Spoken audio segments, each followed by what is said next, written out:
A consumer alert now. You know, there's nothing like the sight and smell of a live Christmas tree all lit up. And if you haven't gotten yours yet, you might want to consider getting it sooner rather than later. Our Jay Burr joining us now. And Jay, what kind of supply of trees are folks out there talking about?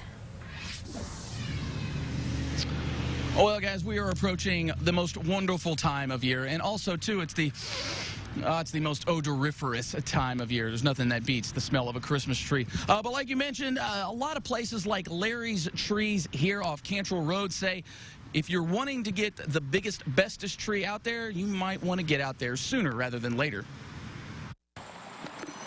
Larry Lester is setting up shop on Cantrell, and he's got options. Lots and lots of Fraser firs. We have noble firs. We have northern firs. Garland, got lots of garland. 500 wreaths coming in. Much like everything else, though, it may quickly become slim pickings. We are a little short on trees this year, but we're going to provide trees for everybody. Lester said he will have plenty of smaller trees this Christmas, but bigger trees are in smaller supply all over. I don't know if it's the weather or what, but the 9 to 10s, they cut everybody. They cut everybody 80%.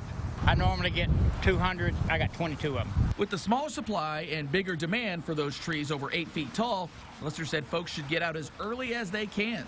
Lester had one customer buy trees from him even before they got them all unloaded. Now, we already had one customer come in. She spent $740 on Christmas trees already this morning. He said there will likely be noticeable increases in Christmas tree prices this year because, much like everything else, the price of moving goods has increased. Well, I was paying from last year, the freight is twice as much. Tree cost's going to run maybe a little bit more than last year, not much more.